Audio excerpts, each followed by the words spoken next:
Assalamualaikum warahmatullahi wabarakatuh. Yang sangat kita hormati, sudah dicintai karena Allah, mudir Ma'had Jami'ah di Darul Sakani Mukarram Al-Ustaz Mustafa Habibi Al-Habib. Kemudian yang saya hormati saudara Camat Tampan, Pak Rasidi serta Lurah Simpang Baru. Yang saya hormati Kapolsek Tampan serta Bapak Kamtipmas dan seluruh staf di Polsek Tampan. Yang saya hormati tokoh masyarakat kita, orang tua kita di sini, Pak Syahrian. Kemudian saya hormati Pak RW, Pak RT, Bapak, Ibu-ibu, kita belum ada. Biasa sambut pakai Indonesia. Yang saya hormati Bapak-bapak semua yang hadir pada acara kita di pagi menjelang siang di hari yang berkah, hari Jumat ini. Pertama tentu saya atas nama pemerintah kota ini mengucapkan jazakumullahu khairan jazaa kepada pengurus yayasan Abi Darda As-Sahabi, ketua, semualah pengurus serta yang telah mewakafkan tanah dan juga bangunan ini untuk dijadikan masjid sekolah. Tentu ini bagi pemerintah kota satu sinergi, koordinasi dan juga partisipasi masyarakat yang sangat penting untuk sama-sama kita membangun Pekanbaru yang kita cintai. Karena Pekanbaru yang kita cintai ini kita ingin mewujudkan Pekanbaru sebagai kota metropolitan madani visi 2012-2017 menuju visi 2021. Kita ingin menjadikan Pekanbaru sebagai pusat perdagangan dan jasa, pusat pendidikan, pusat budaya Melayu, menuju masyarakat yang sejahtera dengan landasan iman dan takwa. Pekanbaru metropolitan madani, tentu madani bagi kita umat Islam tentu adalah Quran. Madani bagi kita umat Islam tentu adalah Islami. Dan tentu ketika kita bicara Islami, tentu sumber utama untuk kita bagaimana menjadikan pribadi-pribadi kaum muslimin di Pekanbaru menjadi pribadi yang Islami itu adalah. Bapak Ibu, Bapak-bapak yang saya hormati,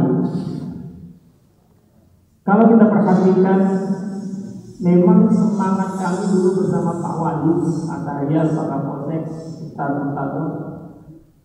ini ingin menjadikan metropolitan madani yang ingin mencontoh bagaimana ketika Rasulullah SAW itu di Madinah yang awalnya Yasrib itu pertama kali itu membangun kota Madinah, membangun masyarakat Madinah itu dengan mendirikan. Nah, makanya semangatnya itu. Maka kami pun dari pemerintah kota, walaupun masjid musola yang ada di Pekanbaru ini memang hampir 95% itu swadaya masyarakat. Ya, hampir 90% swadaya masyarakat. Kalaupun ada bantuan ya dari pemerintah, ya namanya bantuan ya. Itu ala kadarnya. Namun bagaimana supaya masjid-masjid ini benar-benar berfungsi untuk pembinaan masyarakat? Kita misalnya mulai dengan mewujudkan itu masjid paripurna di tingkat kota. Itu kita jadikan Masjid Ar-Rahman sebagai masjid agungnya kota Pekanbaru. Itu muftinya itu Al-Mukarram Al-Ustaz Dr. Mawardi. Sama-sama kemarin sama-sama dari Madinah ya.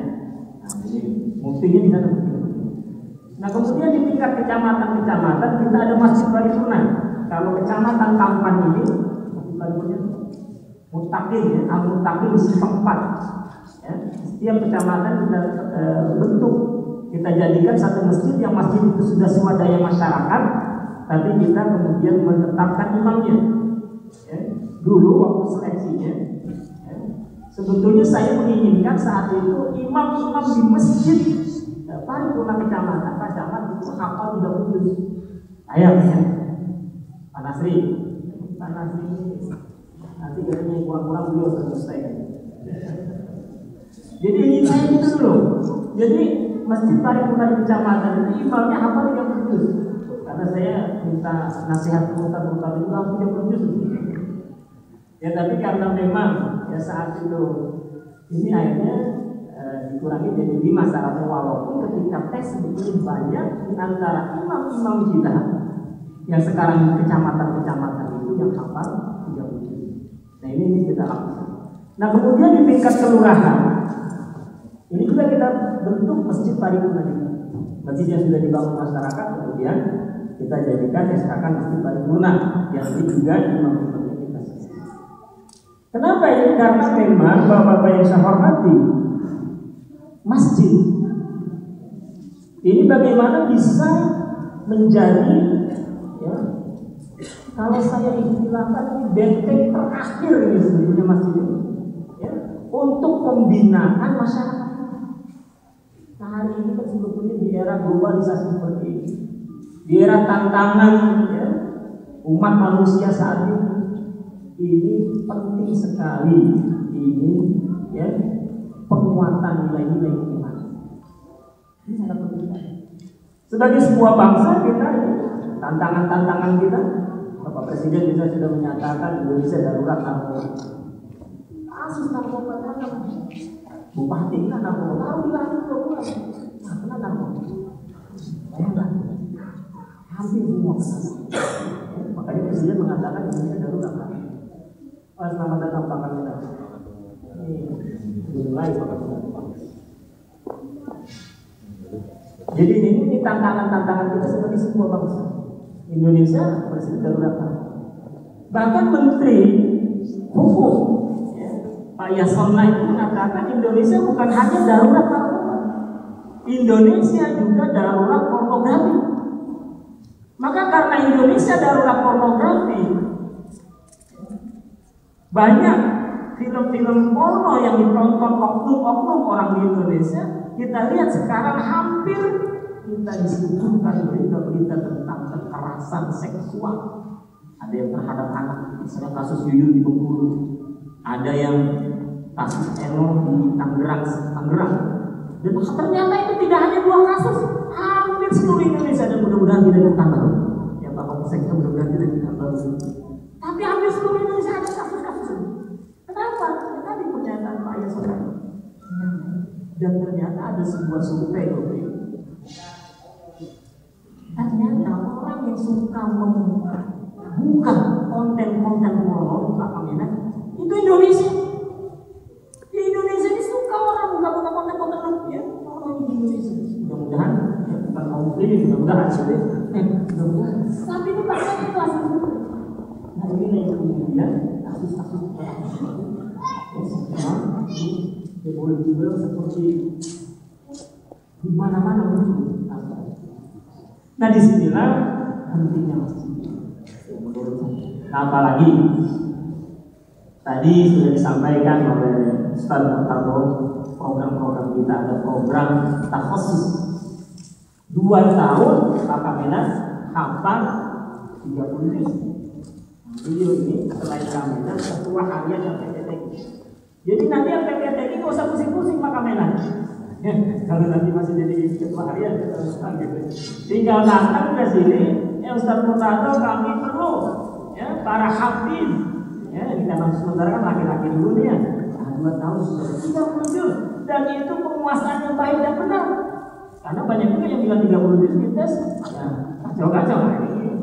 Itu salah kalau keinginan tadi Ustaz Murtado 30 juz 2 tahun betul-betul dengan penguasaan yang baik. Subhanallah ini betul luar biasa.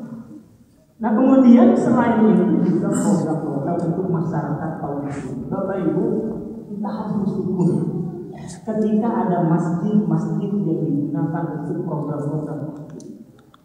Jadi jangan menganggap adanya satu masjid saingan masjid lain. Salah itu, salah itu. Kenapa di Tampan ini jumlah penduduknya sekarang 250.000 jiwa? 250.000 jiwa. Ini kalau di Sumatera Barat 3 kabupaten kota. Kok 3 kabupaten kota ini Pak Ayat ini ada. Oh iya, saya baru jumpa wali kota Solo yang baru dilantik. Berapa saya tanya, berapa jumlah penduduk Pak Wali? 70.000. Padahal 70.000 Solo itu. Kampung ini saya di Solo itu 70.000 penduduknya. Ya Padang Panjang paling mungkin sekitarnya ya sekitar itu juga gitu. Tambah Bukit Tinggi paling 100.000, paling tinggi 150 gitu. Nah, kalau 150 tambah 70 belum sampai 250. Nah jadi ketika banyak masjid-masjid ini harus kita syukuri. Tinggal bagaimana tentu saya mengajak dari Pak Syahrial ya sampai kepada masyarakat kita ini mari kita ramaikan. Nah tentu nanti di sini kan terkait hal-hal ini jangan dikaji masalah khilafiyah. Kalau dikaji masalah khilafiyah, ya ini sampai nanti hari kiamat, ini tidak akan jumpa. Kenapa? Karena ketika Imam Syafi'i yang dia pakai kunut subuh, kemudian imam misalnya imam lain tidak pakai kunut, itu ternyata ketika diminta jadi imam, ya di situ biasa kunut, yang tidak biasa pakai kunut juga. Kenapa? Karena masalah-masalah khilafiyah ini pasti ada. Tetapi yang paling utama tadi tantangan itu narkoba. Bayangin narkoba itu. Makanya ada program 100.000 rehabilitasi pemakai narkoba. Pornografi, porno aksi, film-film porno. Nah ini masalah yang paling penting, bagaimana kita membentengi kaum muslimin. Ya tentu karena sebagai sebuah kaum terbesar, sebagai sebuah umat terbesar beragama di Indonesia, peran kita untuk menjadikan masjid musola ini pembinaan bersama. Nah, ini tentu saya harapkan kepada seluruh masyarakat. Mari tadi program yang untuk kaum muslimin kita ramaikan. Program Romadoninya mantap. Insya Allah undangan besar tadi bakal lagi. Jadi ada program sekitar 700-an para yang ingin baca Quran, apakah tahsin, apakah tahfidz dari setiap hari Ahadnya itu kumpul sama-sama. Boleh lah nanti kapan-kapan itu juga kan. Bakal minat ya kan. Nah, jadi satu pekan sekali di Ramadan itu kumpul di sekitar 900-an. Nah ini tentu kita sangat sambut dengan baik dan tentu nanti di terakhir Ramadannya ada luar biasa. Jadi ini saya pikir satu hal yang luar biasa, yang mudah-mudahan apa-apa yang sudah diniatkan untuk membina umat ini, tentu ketika membina umat kita juga membangun kota Pekanbaru yang kita cintai ini, ya, oleh pengurus yayasan, oleh yang berwakaf dan semua kaum muslimin yang sudah berpartisipasi di dalam proses pembangunan masjid sekolah tahfidz ini. Mudah-mudahan Allah Subhanahu wa Ta'ala yang akan membalasnya dengan kebaikan-kebaikan yang berlipat. Saya pikir demikian. Beberapa kali lagi mau Ramadan, tentu saya atas nama pribadi, keluarga dan juga wakil wali kota Pekanbaru dan juga pemerintah kota Pekanbaru ini mohon maaf kepada bapak-bapak ya semua ya. Mudah-mudahan Ramadan 1437 Hijriah ini bisa Allah sampaikan umur kita dan mudah-mudahan juga kita diberikan kekuatan untuk banyak beribadah ya, sehingga menjadikan kita orang-orang yang bertakwa. Akhirnya dengan mengucapkan Bismillahirrahmanirrahim, Masjid Sekolah Tahfidz Jami' Abu Darda As-Sahami pada hari ini Jumat 3 Juni 2016 secara resmi saya nyatakan digunakan pemakaian. Kemudian, Assalamualaikum warahmatullahi wabarakatuh.